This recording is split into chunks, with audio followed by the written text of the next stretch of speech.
I signed up for a basic barista course, started the coffee roaster cafe, and I think the rest is history. That's my coffee journey.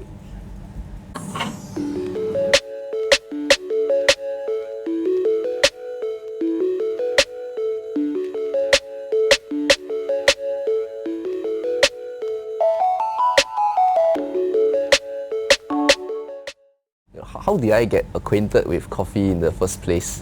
It happened when I was still studying in junior college, and I drank coffee because I needed to stay awake. So it was just very utility. My first ever coffee that I tried was from a Nescafe can. Right? So I actually thought that the taste was what it meant to be an adult. Because we always associate it with productivity. Yeah, so I actually liked the taste pretty much. Yeah, so that was the first step. And then after that, I went to try other local coffees like Yakun or Toastbox, the coffee shop near my house. And slowly it became a lifestyle, right? Then only after I've tried the local coffee, then I became acquainted with gourmet coffee. As I start going to cafes with my friends, slowly I began to appreciate the production and the steps of making coffee. And after that, I signed up for a basic barista course, started the coffee roaster cafe, and I think the rest is history.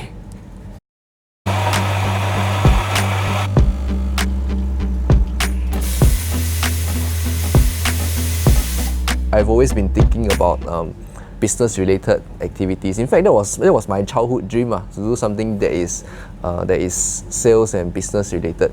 So it was very natural for me as a coffee lover to want to do something in this industry, right?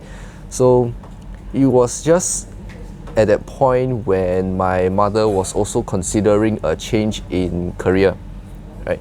So as we discussed, as we had more coffee chats, that's when we really decided to take a leap of faith, right? And really to try something that is really very adventurous, very ambitious. Right? I still remember the date on 4th February of 2014. That was our first day. That was the first day of launch of our International Plaza Cafe, right? I was excited all the way until 3rd February, and from 4th February onwards, it was the feeling of being in the grind really starts to kick in, right? Before you even start the cafe, you have expectations that the coffee that you serve is good, people are going to keep coming back. But in reality, maybe we realize that it is a little bit more complex, in fact much more complex than what we imagined, right? So business was very slow at the start, right? So every day it was facing with disappointments, and after that there was still a lot of things to be done in terms of administration as well as improving our skills, right? So but we kept our vision. We didn't dilute the vision just because sales was not good. We didn't dilute the vision just because people were not coming back, right? But instead we kept working on ourselves. Day to day was every day we had a mission, and that is to become better than we were yesterday. And I think it showed through our work, showed through our craft, and we started to have some regular customers, right? So if you were thinking that sales is going to be bustling in International Plaza, that is clearly not the case, because we had maybe about 80 to 100 cups during our peak days in International Plaza. It was a lot of relationship building with our customers. In fact, I don't think they're just our customers. They're really more like our friends. Yeah. So for them, when they come out from the office and come and buy coffee from us, just that 5-minute conversation could make a difference to their day. Right? So I think that is really the value that we create for our community at International Plaza. We are not just a coffee seller, we are a friend. We don't just sell, we create conversations. Yeah. So I think that was how we managed to last 2 years in International Plaza, and up till December of 2015, we decided that the future of the coffee roaster cannot be in International Plaza anymore, right?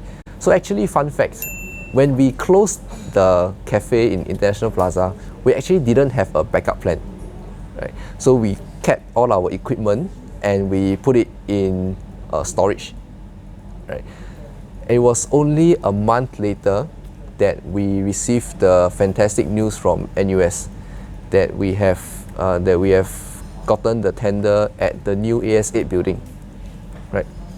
And in between, from the closure of TCR at International Plaza to the opening of TCR at NUS, there were 8 full months. So during those months, we really took the time to recuperate, rejuvenate, and ask ourselves the fundamental question of why are we doing what we are doing, right? So we took whatever lessons we learned in International Plaza and applied it to NUS and brought it to many levels higher.